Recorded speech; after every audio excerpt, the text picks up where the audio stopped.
Olá, meus irmãos e irmãs de Ideal Espírita, vocês amigos e amigas que nos acompanham aqui na página Estação da Luz Espírita, muitíssimo obrigado mesmo pela sua companhia. A nossa página Estação da Luz Espírita não tem fins lucrativos, o objetivo é a divulgação da doutrina espírita. E é por isso que nós reunimos aqui esta sede de matérias espíritas para que possa atender às suas necessidades, estudo, lazer, pesquisa. Você encontra aqui na nossa página Estação da Luz Espírita os livros da codificação, obras suplementares, entrevistas, palestras e os programas da Web Rádio Estação da Luz de Natal e Web Rádio Cristo Consolador de São Paulo. Ou seja, um acervo que atenda às suas necessidades, sem fins lucrativos. O objetivo é a divulgação da doutrina espírita. E agora eu convido você para nos acompanhar na reprodução de mais esse trabalho imperdível. Muito obrigado mesmo pela sua companhia e vamos juntos!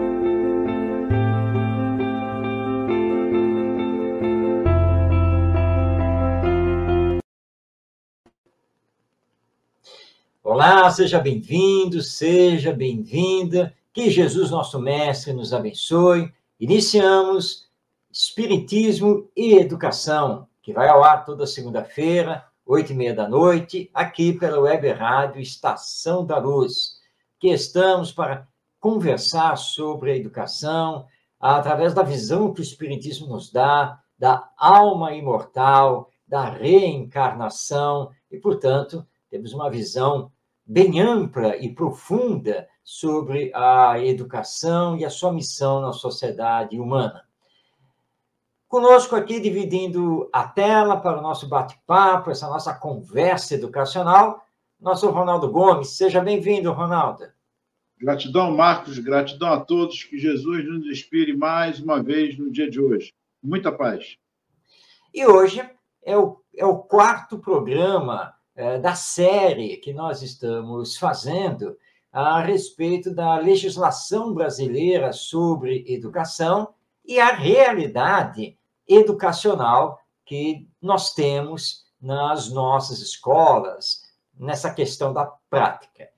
E é o último programa dessa série. Daí o título que nós demos, A Teoria e a Prática na Educação, porque nós viemos abordando várias questões a esse respeito. E você pode participar, pode enviar sua mensagem, pode fazer uma pergunta dentro do nosso tema, e nós teremos um prazer, uma grande alegria em recebê-lo ou recebê-la aqui no nosso programa.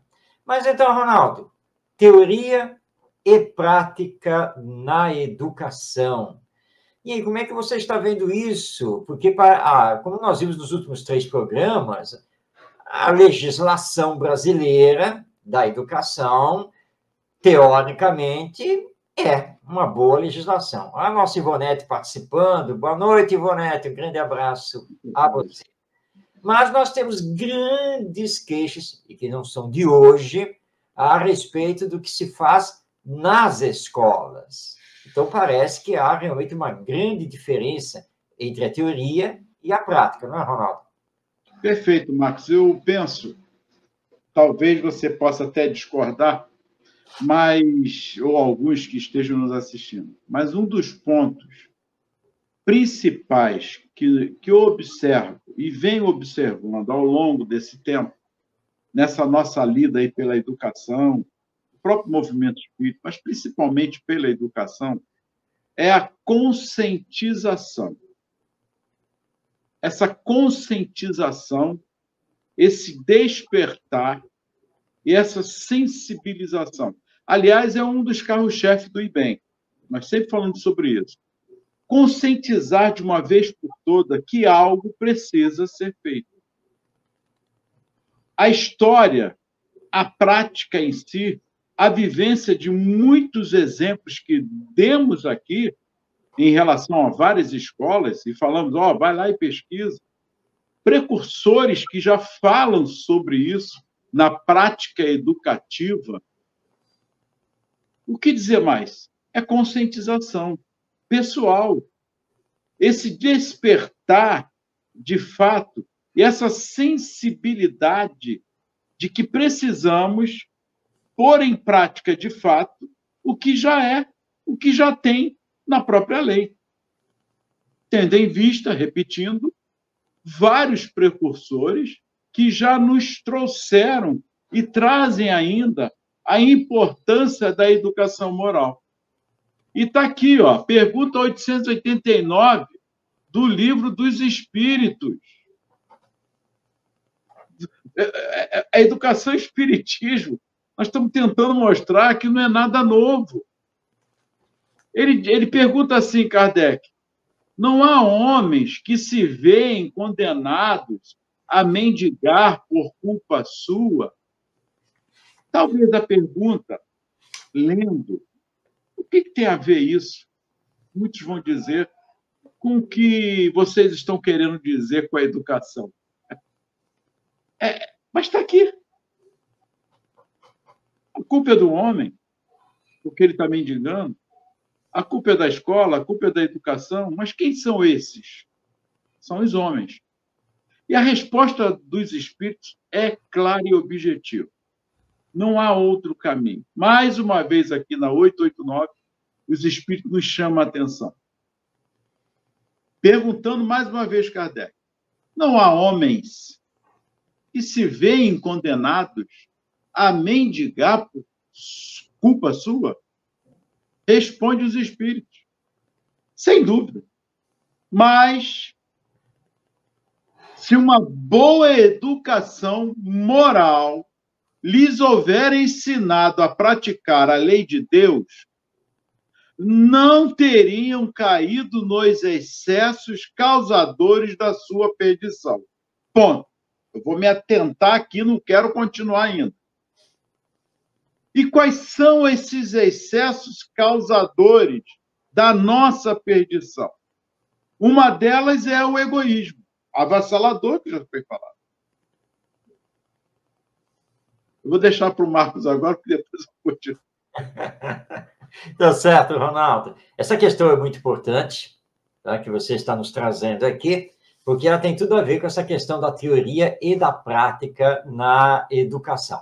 Os espíritos são muito claros, né? Sim, claro, é óbvio que tem pessoas que ficam na mendicidade, na miséria, por culpa própria. Preguiça, indolência, orgulho. Sim, com certeza. Entretanto, e essa vírgula que eles colocam na resposta é muito importante, entretanto, isso poderia ser evitado. Como?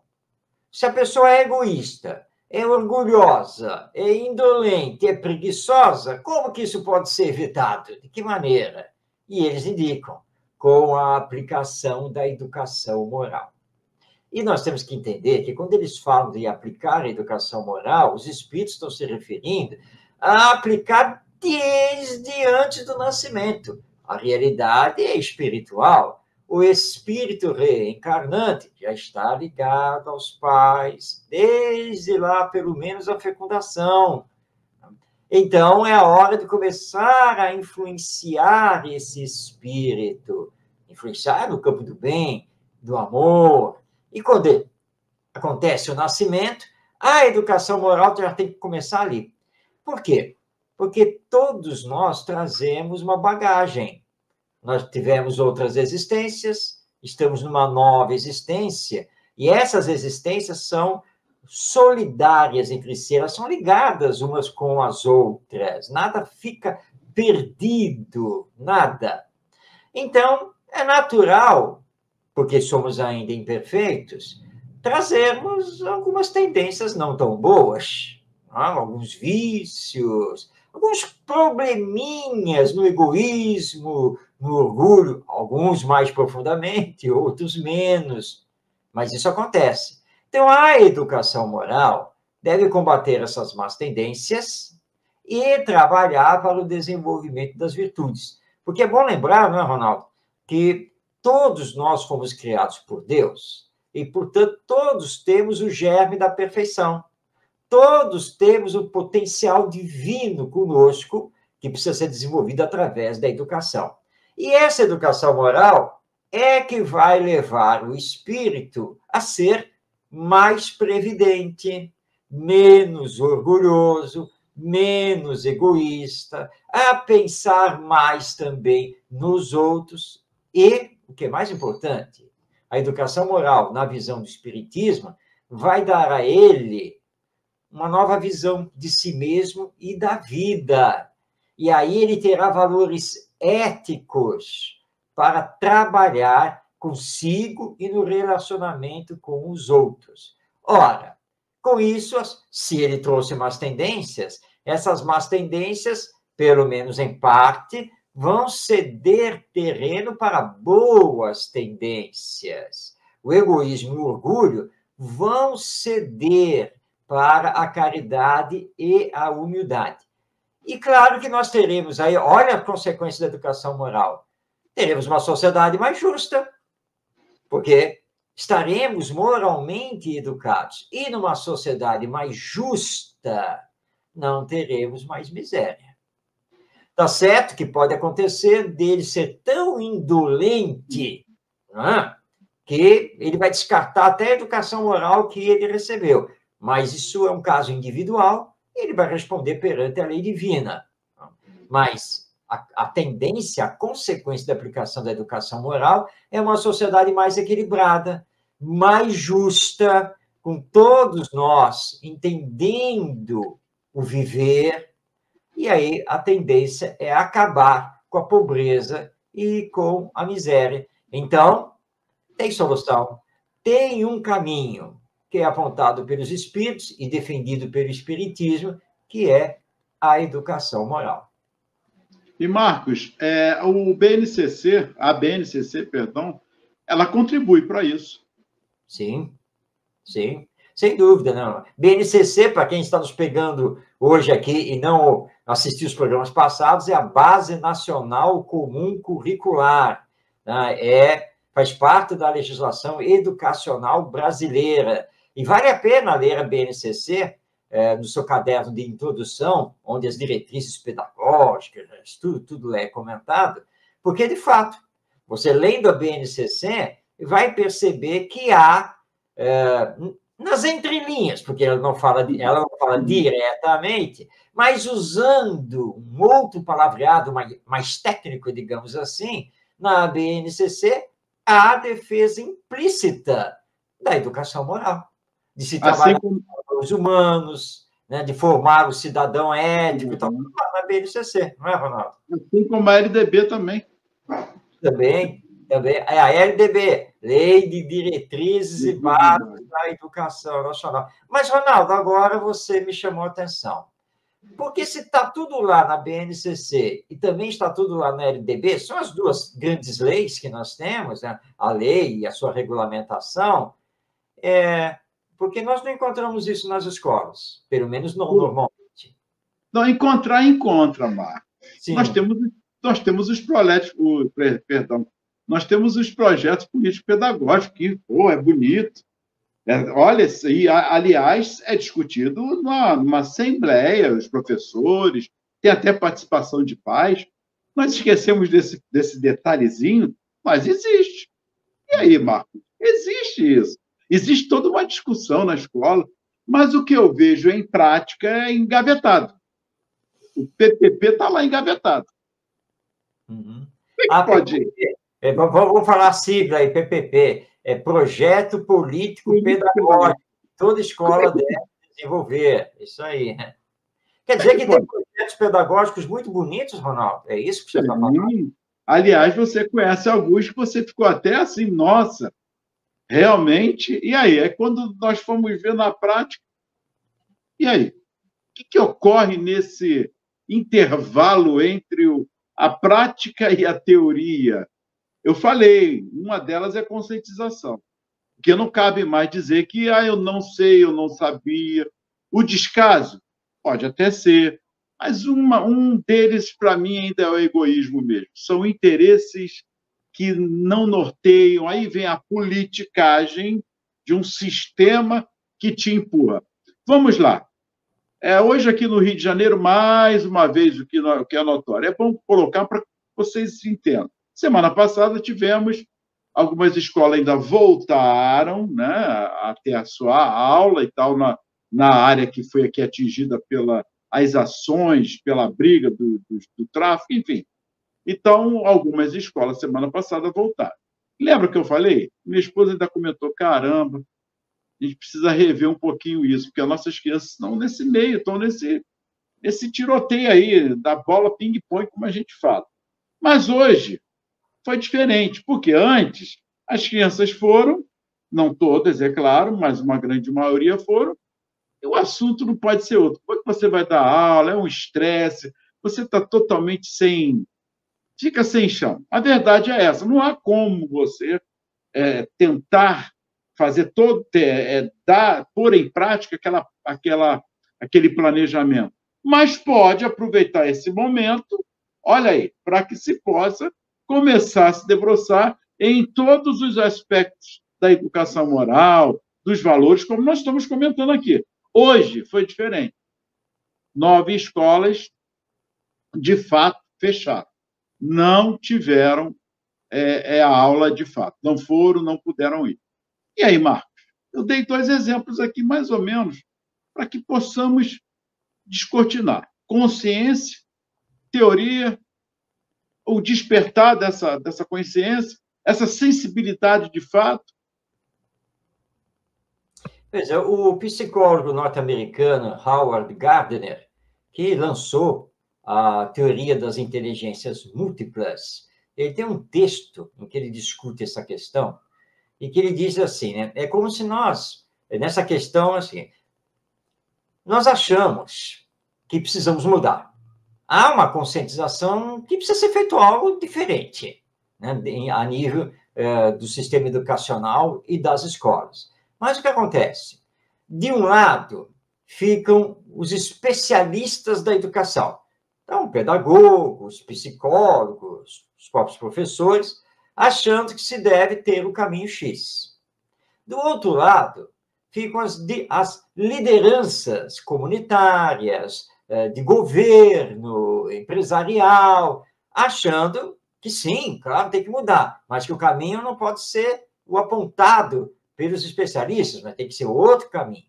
E aí ele diz assim, nós ficamos numa discussão ad aeternum, ou seja, nunca se chega a conclusão nenhuma, e os projetos pedagógicos que são idealizados, eles acabam ficando estanques, né?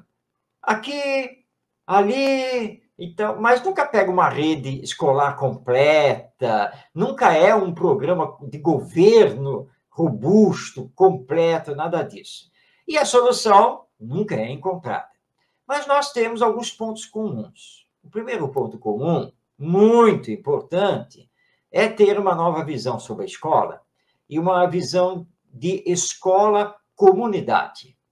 Ou seja, de uma escola onde todos participam, né? Todos em conjunto. Então, professores, diretores, coordenadores, pais, alunos, funcionários de apoio, todos fazem a escola. E, inclusive, interagindo com a família e a comunidade. Então, esse é o primeiro ponto. Nós temos que enxergar a escola como uma comunidade ativa. Agora, essa comunidade precisa ser democrática, o que normalmente não acontece, né? Porque as coisas vêm de cima para baixo.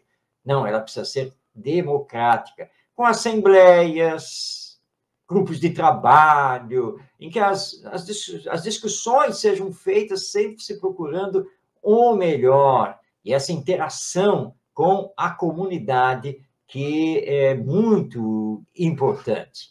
Mas isso requer uma conscientização dos professores e pedagogos para isso. Ou seja, muitos já enxergam que precisam partir para essa ideia da escola-comunidade. mas não estão tão conscientes daquilo que devem fazer e que esse processo precisa começar consigo mesmos. Ou seja, você precisa mudar os seus paradigmas, porque se você não mudar os seus paradigmas, tudo fica na teoria. Aí quando vai para a prática, e você lembrou bem, Ronaldo, nós temos escolas por este nosso Brasil e no mundo, mas especificamente aqui no nosso Brasil, com projetos pedagógicos muito bons no papel. Mas, assim, mas por que o projeto pedagógico da escola está só no papel e não está na sua prática? É que a maioria das escolas, por mentalidade tacanha, né, dos seus responsáveis, que são pedagogos, são formados, a maioria faz o projeto político-pedagógico só para constar, só para fazer face a uma burocracia. Feito isso, teve a aprovação da Secretaria da Educação, engaveta e dá-se aula como sempre se deu aula e ponto final. É isso que tem acontecido. Mas, Ronaldo, o PPP, né, o Projeto Político Pedagógico, ele é da máxima importância, porque é ele que deveria nortear todos os procedimentos pedagógicos da escola, nortear todo o trabalho dos professores. Mas, como você bem colocou, depois de feito, ele é simplesmente engavetado. Aliás, eu nunca encontrei, em mais de 30 anos aí trabalhando junto a professores e escolas, nunca encontrei um professor que soubesse o projeto político-pedagógico da escola em que ele está trabalhando. E essa é uma realidade, infelizmente.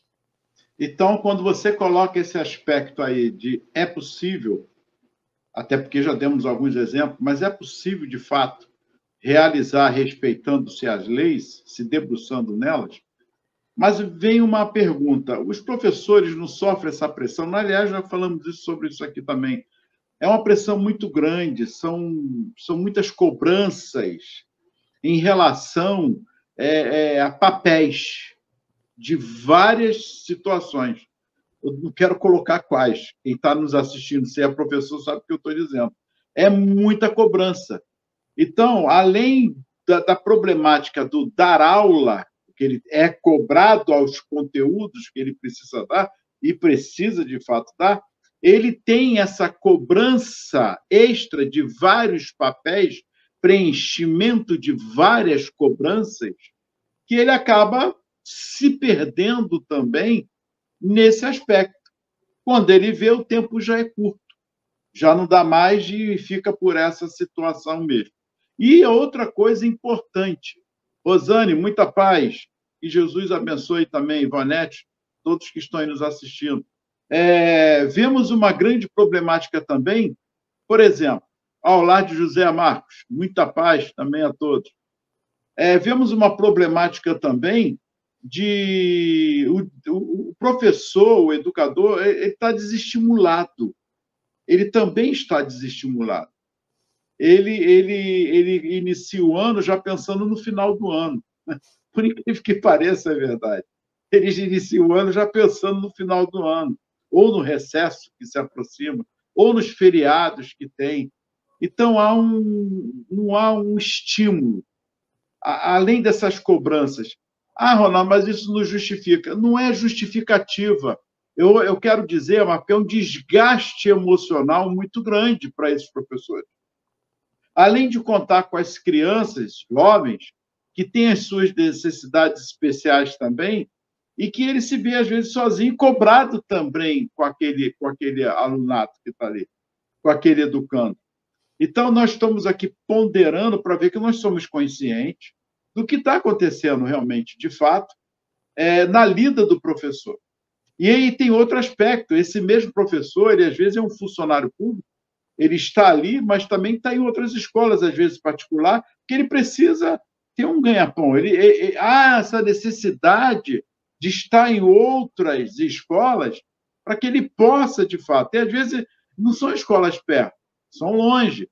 E, como eu disse, a situação ainda também do estresse emocional em relação ao que está acontecendo na sua cidade, geralmente nas grandes metrópoles, com a violência. Então, são N fatores. Ok. Mas algo precisa ser feito. E está realmente, de fato, na família, na educação como um todo, que a escola precisa fazer essa parceria e a família. Enquanto não nos debruçarmos, de fato, em relação ao que está acontecendo, e eu vou dar um exemplo aqui, e Marcos pode dar continuidade, a Mansão do Caminho fazendo um belíssimo trabalho numa região lá em Salvador, que não é uma região tranquila. Hoje, um pouco melhor. Mas quantos passaram dentro da Mansão do Caminho, no lar, na educação que foi feita ali, com conteúdo, mas esse aspecto moralizador, que se tornaram homens de bem? Eu estou dando um exemplo aqui para começar. Nós temos vários. Mas me vê agora, Marco, a Mansão do Caminho lá com o Divaldo é um exemplo. Raul Teixeira também, aqui em Niterói. Então, se não fizermos nada, a situação é outra. Vou repetir. Colocamos aqui ponderando alguns apontamentos interessantes sobre esse desestimulado, as cobranças, etc. Mas deixar de fazer é pior. É o mesmo que eu disser assim, eu sou pai, hoje eu sou avô, não aguento mais, chega. Agora o problema é seu. Não, o problema não é seu, meu filho. Ontem mesmo chamei meu filho, conversei sobre o meu neto, nada demais. Mas ponderando algumas coisinhas, cujo eu estou vendo e não vou falar nada, vou ponderar, fazer minha observação. É isso que nós queremos dizer. Então, o professor, ele vai desgastado? Vai sim. Mas ele precisa entender. Eu estou falando, por exemplo, que eu tenho em casa uma professora que está na lida aí, e de vez em quando eu falo com ela, não adianta, blá, blá, blá. Aí ela, realmente você tem razão, tem que ir. Mas é um desgaste emocional muito grande. Não é fácil. Se nós formos ver a estatística, quantos professores estão encostados aí por vários N problemas. Então, o que o governo também, o que as secretarias de educação podem contribuir para que esse professor também, Marcos, me perdoe, mas nós sabemos disso, que as secretarias de educação precisam também se juntar a esse aspecto da educação moral. Porque eles cobram e esquecem. A direção é cobrar, é um efeito cascata. Então, nós estamos debruçando aqui em vários aspectos. Mas um deles você colocou bem, Marcos. É isso mesmo. Algo tem que fazer. Nós não podemos deixar de antemão que a coisa tome outras proporções. Aliás, Jesus, se tivesse desistido de nós, como é que estaríamos hoje? Como é que o planeta hoje estaria? É verdade, Ronaldo. Nós temos aqui uma grave situação no sistema. Vou dar 2 exemplos aqui, reais, acontecidos comigo. Certa vez, os 2 exemplos acontecidos aqui na cidade do Rio de Janeiro e envolvendo a Secretaria Municipal de Educação. No primeiro exemplo, eu fui convidado por uma CRE, que é a Coordenadoria Regional de Educação, a cidade do Rio de Janeiro divididas em coordenadorias regionais. Então, eu compareci numa coordenadoria, a convite, para fazer uma oficina de vivências sobre sensibilidade e sentimento, para mostrar uma nova visão pedagógica.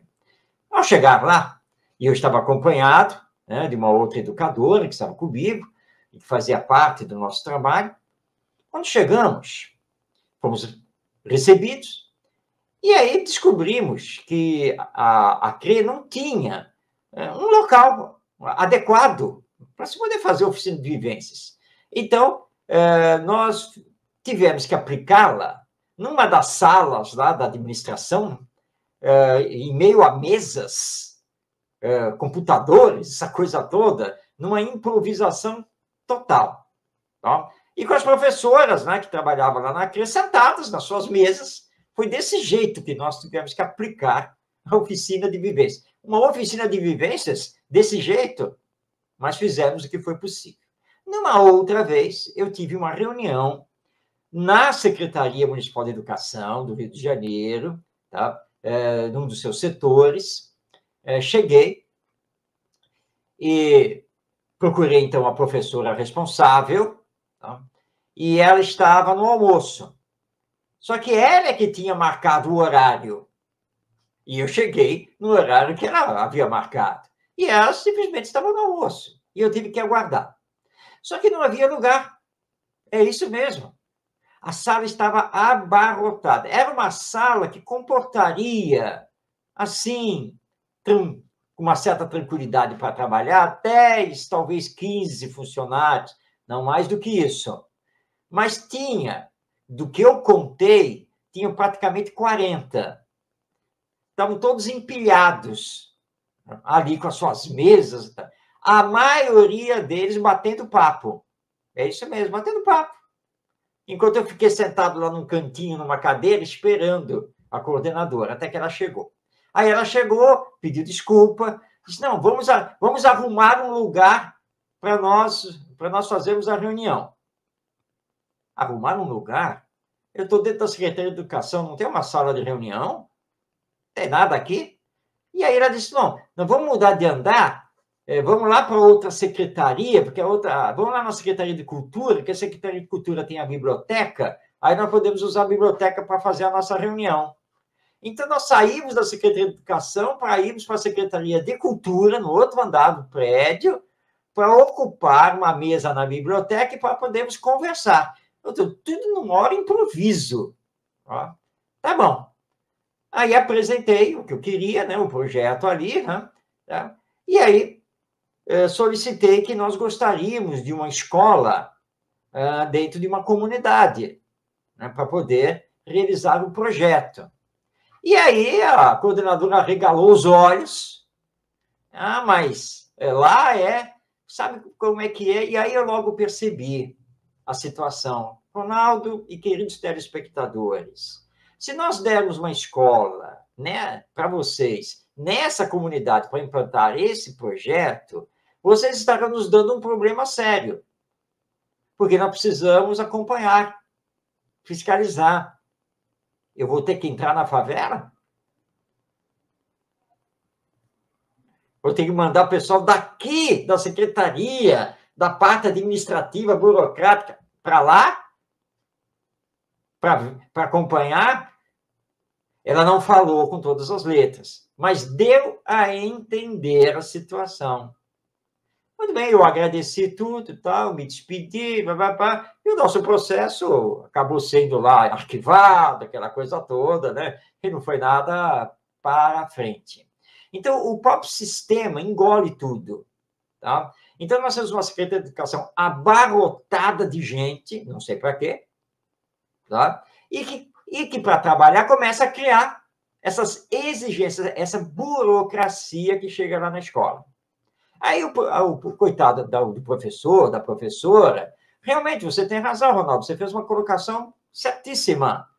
Ele perde um tempo enorme da vida educacional e escolar dele preenchendo requerimentos, notas, etc, etc. Agora, aí lança um novo sistema informatizado, aí você tem que jogar tudo no novo sistema, mas muda o secretário da Educação, muda não sei o quê, muda o sistema.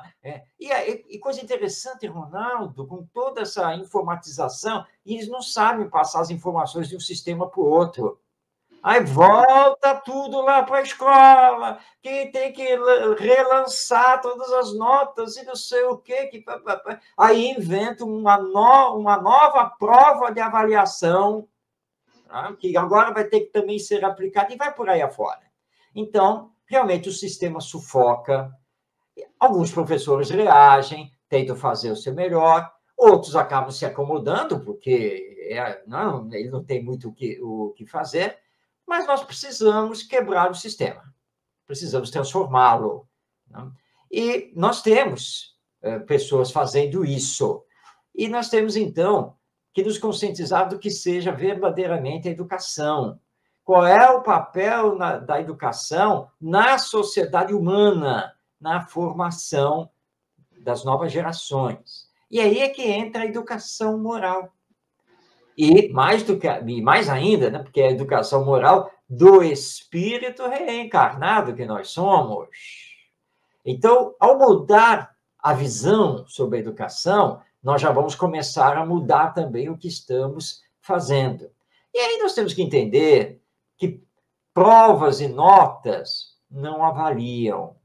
É o pior sistema de avaliação que pode existir, porque é um sistema quantitativo, ele não é qualitativo.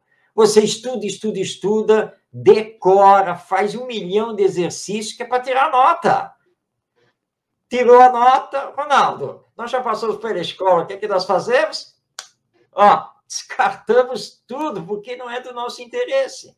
Eu estudei para tirar a nota, para passar de ano, tá? Para não ter que ficar lá repondo aula, essa coisa toda. Não, eu quero sair de férias. E aí, o que é que faz o professor? Você colocou muito bem. Ele já está de olho nos feriadões, já está de olho aí nas férias, se ele já tem direito, se ele for funcionário público, se ele já tem direito a algum tipo de licença especial, e vai por aí afora, porque ele não aguenta mais. Eu tive um encontro online com professores do interior do estado de São Paulo, e alguns dos professores estavam participando, eles foram muito claros. O Almir falou assim, sabe, professor Marcos, o que o senhor está apresentando para nós, teve um até que falou isso, o que o senhor está apresentando aqui para nós, mas é tudo que eu sempre quis fazer, é o meu sonho na escola. Mas o fato é o seguinte, a Secretaria de Educação e a direção da escola não me dão espaço. Eu sou sufocado o tempo todo por burocracias, por estudos especiais que tem que fazer, por projeto isso, projeto aquilo. Eu não tenho tempo, eu não tenho espaço para trabalhar uma coisa diferente, que eu gostaria de trabalhar. E aí, não é, Ronaldo? Nós vamos pensar aqui, mas por que o sistema, por interesses políticos, econômicos e outros, por que o sistema não permite essa mudança? A resposta é muito clara, porque não existe interesse. Não existe interesse de conscientizar as novas gerações. Não existe interesse de formar seres mais críticos, de senso moral, que saibam se colocar no lugar dos outros. Não existe esse interesse, porque esses seres educados dessa maneira, ou seja, através da educação moral, serão seres éticos, honestos, vão acabar com a corrupção, vão acabar com o jeitinho brasileiro, com as mordomias, porque serão justos. Então, não há interesse, porque é preciso manter os privilégios, as vantagens, e assim por diante. Tanto, não é, Ronaldo, que nós assistimos, aí, principalmente nas grandes cidades brasileiras, que o secretário de Educação é um escolhido político, é indicado pelo partido do prefeito, ou pelas coligações partidárias. Quantas e quantas vezes nós já vimos secretários de Educação que de educação não sabiam nada? Mas está lá, secretário. Eu fico imaginando Bezerra de Menezes, quando entrou para a política, que não sofreu. Pedro Ernesto também, que entrou para a política. Enfim, vários vultos e espíritos que estiveram na política e que passaram e, com certeza, se debruçaram com uma situação muito crítica. Por quê? Com certeza, eles tentaram e fizeram a sua parte nesse meio. Você está falando, me veio uma frase aqui, eu busquei, está aqui, de Anísio Teixeira, porque você está falando isso tudo, nós vemos uma política também assistencialista, Marcos. Uhum. Porque tem alguma coisa errada. Eu não sou contra fazer alguma coisa, que a criança não come, não sabe, mas e o emprego? Se esse pai de família, essa mãe tiver o emprego de fato, acaba o assistencialismo. Porque é o que está acontecendo. Um salário digno também, como diz a Constituição, não um salário que é citado por eles, feito por eles, um salário mínimo que está aí. Não, o salário mínimo condiz, que seja digno da sobrevivência. O Anísio Teixeira, ele deixa uma frase aqui, bem lá da década de 60, mais ou menos, ele fala assim, ó, choca-me ver o desbarato dos recursos públicos para a educação dispensados em subvenções de toda a natureza a atividades educacionais, sem nexo, nem ordem, puramente paternalistas ou francamente eleitoreiros. E é o que a gente ainda vê. Não há, de fato, uma dedicação que vislumbre, que abra o leque na autonomia, na criticidade, na sua praxis educacional, para que todos nós possamos, de fato, fazer dentro das escolas, nas instituições também, na faculdade, por exemplo, que também, vamos ser sinceros, cria-se muitas ilusões. Quantos de nós saímos de lá, aí se forma doutor, mas quando chega o doutorado, acabou. Quem fala muito isso é o nosso irmão Pacheco, que eu gostaria que você falasse. Quando ele, aqui, numa escola aqui, não me recordo agora, você vai se recordar, que fazendo lá tendo que fazer, sair na prática para ver como é que era, né? Parar para fazer agora. Quando vai ocorrer agora a reunião nossa aqui, né? Do SOI, do COI, daqui, que tem lá o COC? Como é que é? Aí virou o Pacheco, mas já ocorreu, o tempo todo aqui nós estamos conversando com o professor, e aí, professor, o que precisa, o que não precisa? A prática em si é isso. É voltarmos na história, 1700 e pouco, com o Pestalozzi, portão aberto, as crianças indo e vindo, a discussão com os pais, a parceria de fato. Olha, nós estamos falando de 1700 e pouco, mas por aí, né? 1800, não é isso, Pestalozzi? O Instituto de Yverdon, 1805. 1805, está aí. Então, nós vemos que há, de fato, precursores que nos dão esse norte. Jesus, eu tenho que colocar o mestre como que deu o maior exemplo também. Mais de 5.000 pessoas ele educando, dando a sua aula ali para todo mundo, sobre a experiência de cada um. Tua fé te salvou, e não salvou ninguém. Quando chegam para ele, ele pergunta, queres que eu te cure?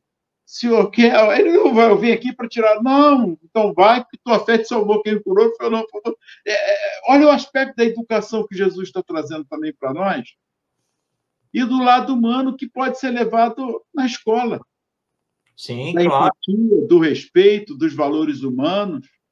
Porque enquanto continuarmos tão somente numa educação, instrução, que faz parte do processo, que é o desenvolvimento cognitivo, é preciso, mas o afetivo, esse lado do sentimento, que é uma palavra singular, mas ela é plural, ela abrange todos os aspectos da afetividade.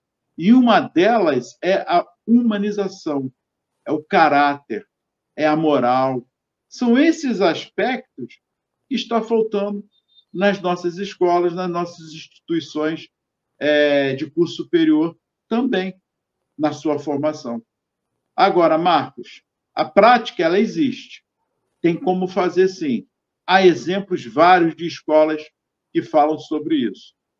Você mesmo, como deu exemplo aí, foi numa escola e se debruçou, mas realmente a gente vê as aberrações, mas a gente vê olhares perdidos também de nossos professores, dos nossos diretores, Marcos, perdidos. Mas eu vou para onde? O que eu tenho que fazer hoje? Porque os diretores também são cobrados em todas as suas nuances. Particular também não fica longe. Agora, a prática, ela precisa ser feita. Eu, como professor, muitas vezes na sala de aula, aqui mesmo na escola que eu estava, eu fazia isso. Dentro da sala de aula, eu sou autoridade. Pronto. Aí eu fazia a diferença ali dentro. E ponto. Fazia a minha parte. Cumpria o que tem que ser. É onde eu quero chegar na prática. Cumpria as cobranças, mas fazia a minha parte como educador ali, o máximo que eu podia fazer, tanto no ensino fundamental como no ensino médio. E é possível. E é bom, então, nós aqui reforçarmos a sua lembrança de Jesus. Teoricamente, nós sabemos que o exemplo é a maior força da educação. Na prática, nós muitas vezes não vemos isso nem por parte dos pais, nem por parte dos professores, que muitos simplesmente nem se preocupam com essa questão do exemplo e nem percebem os exemplos que estão passando para seus filhos e seus alunos. Mas Jesus, que tinha essa percepção no mais alto grau que nós podemos aqui imaginar, Jesus não era só teoria, ele era a prática da teoria, ou seja, ele era o exemplo daquilo que ensinava e solicitava aos seus discípulos e outras pessoas seguirem e fazerem. E é muito significativo quando ele está reunido com os discípulos, antes dele ser preso, e quando ele, dando os últimos ensinos, ele diz assim: meus discípulos deverão ser conhecidos por muito se amarem. Amai-vos uns aos outros, como eu vos amei. Ora, ele se colocou dentro disso. Amai-vos uns aos outros, como eu vos amei. E os discípulos sabiam muito bem que Jesus havia dedicado todo o seu amor a eles e a todas as pessoas. Que os seus ensinos não eram mera teoria, não eram filosofia, nada disso. Eram ensinos práticos que ele mesmo vivenciava. Então, ele era o protótipo daquele modelo educacional. Bastava olhar para ele e eles já sabiam o que deviam fazer. Quando Jesus retorna ao mundo espiritual, depois da crucificação, e os discípulos ficam sozinhos, Pedro, né, Simão Pedro, na reunião lá na Casa do Caminho, em Jerusalém, quando eles estão assim, discutindo aquela questão do judaísmo e da nova doutrina que vai levar o nome de cristianismo, o que era e o que não era, e os demais discípulos estavam divididos nas suas opiniões. Pedro, que era o líder, era a liderança, segundo a informação dos nossos amigos espirituais, ele, naquele momento, ele está ouvindo os prós e os contras, ele para e começa a pensar. Se Jesus estivesse aqui conosco, não?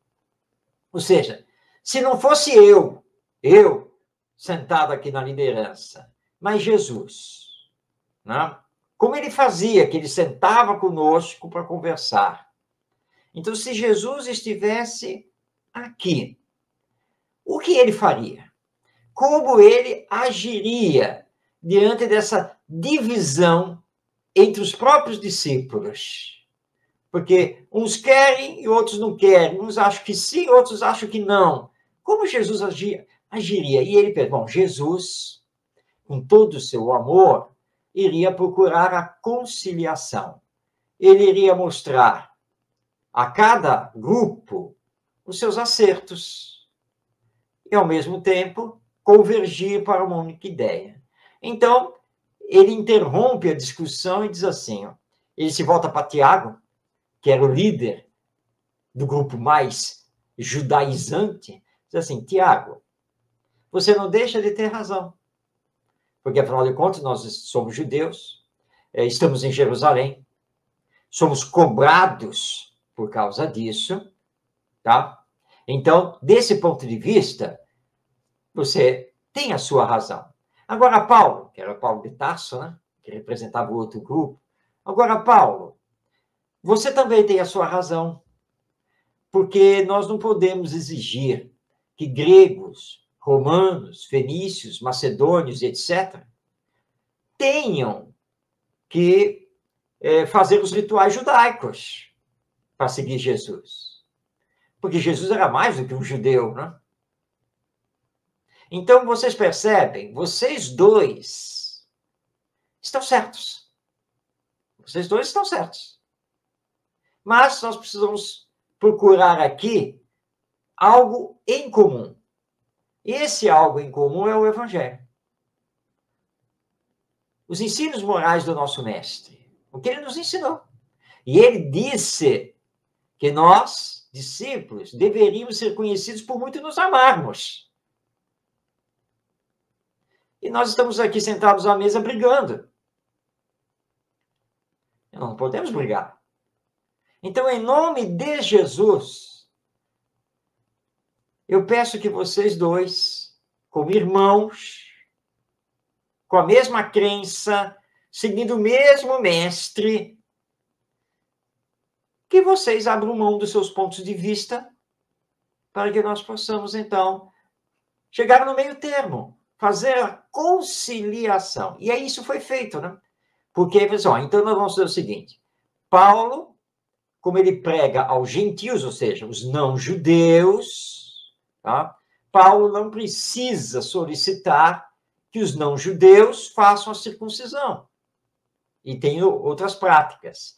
E o cristianismo, os ensinos de Jesus, podem ser, sim, ensinados e estudados fora das sinagogas. Agora, Tiago, você como nosso representante em Jerusalém, você vai fazer a ponte com o Sinédrio, com os sacerdotes, com os doutores da lei, e aqui dentro da Casa do Caminho, determinados rituais judaicos poderão ser feitos.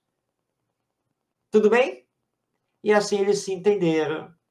E assim o cristianismo e o evangelho conseguiram se implantar no mundo.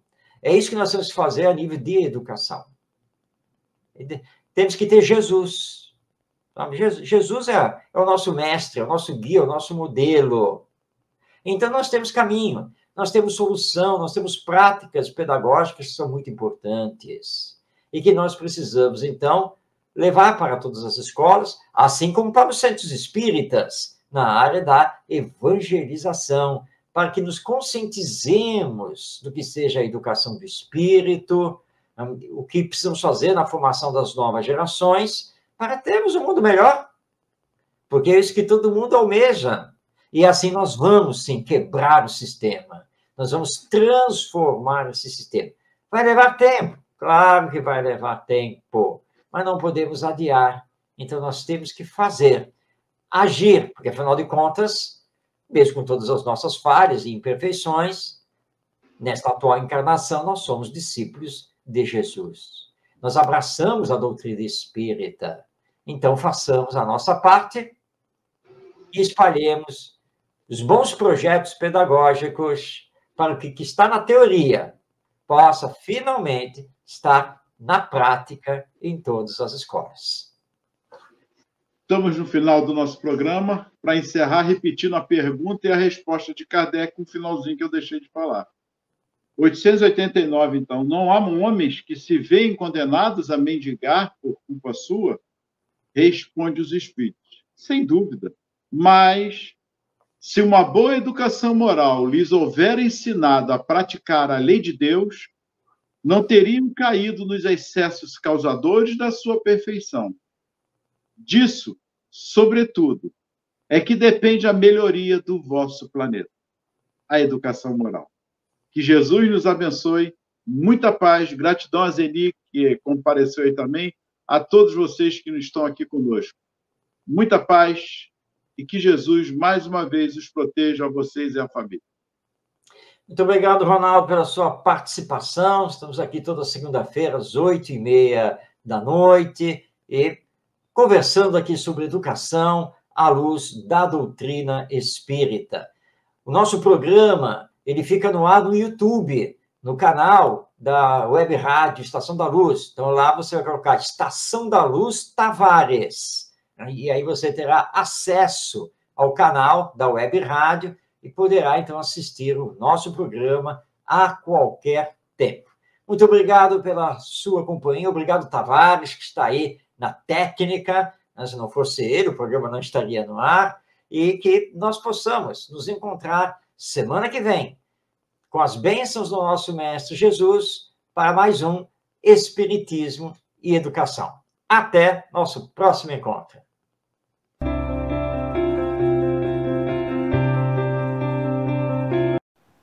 Chegamos ao final da nossa atividade. Muitíssimo obrigado mesmo pela sua companhia e espero você no próximo evento.